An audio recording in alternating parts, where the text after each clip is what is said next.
అంటే మనిషి ఆయుర్దాయాన్ని కరెక్ట్ జ్యోతిష అండి. శాస్త్రం ఖచ్చితంగా అంచనా వేస్తదా గురుగారు? ఆయుర్ధారం అంటే మీరు అన్నట్టుగా ఇప్పుడు ఈ వయసుకి ఈ దశలు, ఈ అంతర్దశ ప్రకారం ఇంత ఆయుష్ ఇక్కడ ఒక గండం ఉందని చెప్తుందండి. ఆ! కానీ జ్యోతిష్ శాస్త్రం గాని ఒకవేళ ఆ గండం వరకు చెప్పి అయిపోతుందండి. అయితే ఓకే. ప్రమాదం ఉంది, జాగ్రత్త ఆ! తీసుకో. ఇది ఇంకా మరి ముందు జాతకం కనిపించట్లేదు చెప్తానండి.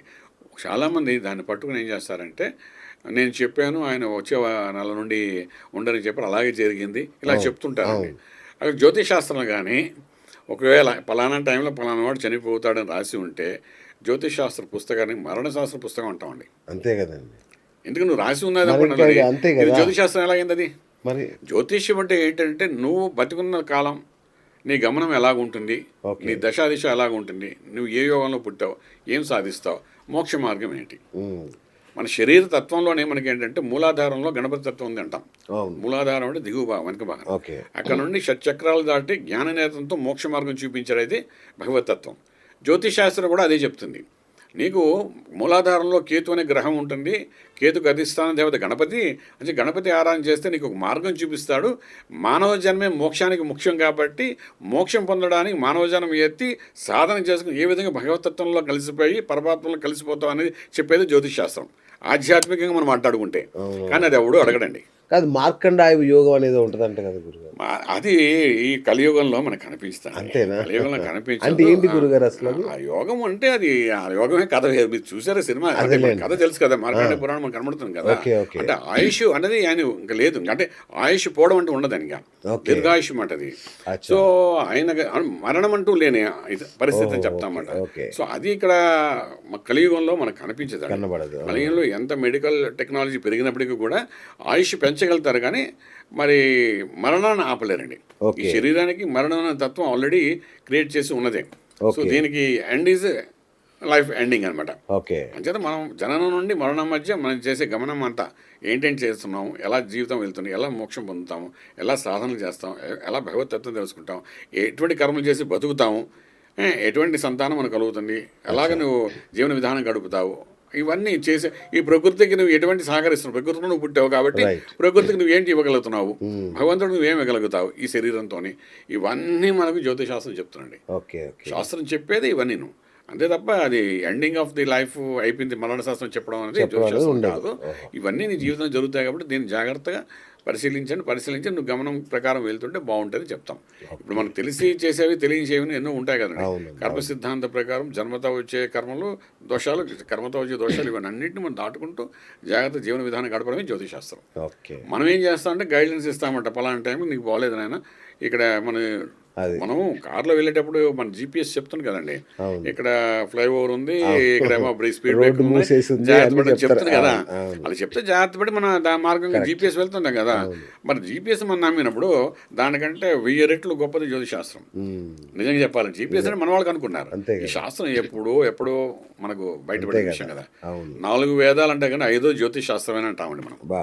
అది సంగతి ఇక్కడ. హ్మ్. అంటే జ్యోతిష్యం అనే పదంలో జ్యోతి ఉంది, వెలుగునిచ్చేదని ఉంది కాబట్టి ఈ శాస్త్రం ఏంటంటే 4 వేదాలు చదువుకున్నప్పటికీ కూడా జ్యోతిష్ శాస్త్రం అనేది ప్రతి ఒక్కరు తెలుసుకోవాలి. శాస్త్రం పంచమ చదవాలి. వేదం. పంచమ వేదం కింద మనం ఇది మాట్లాడుతుంటాము. సరేలేండి, ఇప్పుడున్న కలియుగంలో ఇప్పుడున్న వాతావరణంలో దాన్ని ఎవరు పెద్దగా మళ్ళీ మనం ఛానల్స్లో రకరకాలుగా లేదండి. దాన్ని ఎంత ఇచ్చేయడం. మాట్లాడినా, ఆ. ఎంత ఏం తిట్టినా సరే పొద్దున్న లేస్తే ముహూర్తం చూడకుండా ఎవరు పని చేయరు. వెళ్ళండి. ముహూర్తం చూడకుండా పెళ్లి చేయరు. అంతే ముహూర్తం చూడకుండా చావు కూడా చేయరు. చేయరండి. అది మనం జ్యోతిష్యాన్ని ఎంత తిట్టుకున్నా అది మనకి ఇక లేదండి, అది ఏది చేయరు. కానీ ఏంటంటే కొందరు బయటపడతారు, కొందరు బయటపడరు. మేము Exactly. నమ్మం అంటారు. అంటారు కానీ నమ్మని లోపల అంటూ నాతో చాలా మంది వితండవాదం చేసిన వాళ్ళు మా ఆఫీస్కి వచ్చి నాతో చెప్పించుకుని చాలా మంది ఉన్నారు. ఇంకొకటి ఇట్లా నమ్మకం లేని వాళ్ళు 5-6 జ్యోతిష్తో కూడా చెప్పించుకుంటారు మళ్ళీ. చెప్పించుకుంటారు. అది నమ్మకం లేదంటారు కానీ అది వాళ్ళ క్లారిఫికేషన్ కోసం చేస్తుంటారు. మాంసాహారం తింటే జ్యోతిష్య ఫలితాలు సరిగ్గా రావని ఒక టాక్ నడుస్తుంది. అట్లాంటిది ఉంటుందా గురుగారు? అంటే ఆహార నియమాలు ఉంటాయండి. నేను దగ్గర చెప్పాను, మీ ఫస్ట్ స్టార్టింగ్లో చెప్పాం. ఓకే. అదేంటంటే నేను గురు పరంపరలో ఉన్నామండి. అవును. గురుతత్వంలో ఉన్నా అంటే పరమ గురువు పరమేశ్వర గురు మా గురువు గారి పేరు తలుచుకుని ఈ రోజు కార్యక్రమాలు పెట్టాం. మొదటి రోజు కార్యక్రమం కదా అని చెప్పి ఈ గురు పరంపర ఉన్నప్పుడు అంటే శ్రీ విద్య అంటాం. శ్రీ విద్యలో గురువు గణపతి బాల మంత్రాన్ని ఇస్తారు. ఆ మంత్రాన్ని సాధన చేసుకుంటారండి. అందులో కొంత సాధన చేసినట్టు పంచదశ వరకు వెళ్తారు. అలాగా అందులో మంత్ర సాధనలో ఒక యోగానికి వెళ్తారు. శ్రీ విద్యలో అంటే మోక్షంతో అంటే భోగంతో కూడా మోక్షం వస్తుందంటారు. ఓకే. ఇదొక విధానం ఉంది. ఇలా ఉన్నప్పుడు ఈ వాక్శుద్ధి పెరగడం అంటే దీనికి ఒక ఏదో మంత్రాన్ని సాధన ఉండాలి మనకు వెనకాతల. ఓకే. ఈ వాక్శుద్ధి ఉంటేనేగా శాస్త్రం ఫలించదు. ఏది జ్యోతిషాస్త్రం. జ్యోతిషాస్త్రాన్ని చదవాలి అంటే రాయడం వేరు, చదవడం వేరండి. అవును. చదివి దాన్ని అనలైజ్ చేసి చెప్పాలి అంటే ఎంతో కొంత వాక్శుద్ధి ఉండాలి. ఓకే. ఈ వాక్శుద్ధి ఉండాలి అంటే సాధన చేయాలి. ఏదో ఒక సాధన మంత్ర చేయాలంటే మంత్ర సాధన చేయాలంటే ముందు సాత్వికంగా ఉండాలి. ఓహో. అంటే అన్నిటికీ ఒకదానికి కనెక్ట్ అయి ఉన్నాయండి. నేనేమో ఒక పక్క తినేస్తాను, ఇంకో పక్క నేను చెప్పేస్తానంటే అచ్చా, అది మీరు చెప్పే వాళ్ళకి వినే వాళ్ళకి వినేవాళ్ళకి వాళ్ళకి మన సంబంధం ఏంటి? అదే ఇప్పుడు డాక్టర్ గారు ఉన్నారండి, హాస్పిటల్కి వెళ్ళాడు పేషెంట్, వాడిని స్నానం చేసి పొట్టుకొని కూర్చోమని చెప్తారా? చెప్పరు కదా. ఎగ్జాక్ట్లీ. వాడిని ఏమంటారు, లాగానే టాబ్లెట్ వేసుకోరా అంటారు. ఒళ్ళు తోముకోవడం లేదు అడగడు కూడా. స్నానం చేసేవాడు అడగడు. మళ్ళీ వస్తాడు టిఫిన్ నోట్లో పెడతాడు, వాడు ఏదో ఇడ్లీ ఏదో పెట్టేసిన తర్వాత ఇంకో టాబ్లెట్ వేసేసుకో అంటాడు ఇన్ పేషెంట్కి. అంతే తప్ప వాడు స్నానం చేస్తాడా, మడి కట్టుకున్నాడా, వీభూతి రాసుకున్నాడా అడగడగడ డాక్టర్. వాడికి ఏదో రకం లోపల శరీరం సెట్ అవ్వాలి. తినే వాళ్ళకి నిబంధనలు లేవు. చెప్పేవాడు ఎవరైతే వాక్శుద్ధి చెప్పాలనుకున్నప్పుడు చెప్పేవాళ్ళు నేను అది తినేస్తాను ఇది తినేస్తాను అయినా నేను చెప్పేస్తాను అని మూర్ఖంగా వ్యవహరిస్తే మాత్రం ఆ శాస్త్రాన్ని వాళ్ళు విరుద్ధంగా మాట్లాడుతుంటే లెక్క. దానికి తగ్గ ఏమంటారు మీరు ఏదో అంటారు కదా, దాని తగ్గ ఫలితం కూడా వాళ్ళు ముందు కాలంలో అనుభవించాల్సి వస్తున్నారు అలా మాట్లాడితే మాత్రం. అది సంగతి అండి. ఆర్టిఫిషియల్ ఇంటెలిజెన్స్ వచ్చింది. అవునండి. సో ఎక్కడ చూసినా ఏ జ్యోతిష్యాలు ఫుల్ పాపులర్ అయిపోతున్నాయి.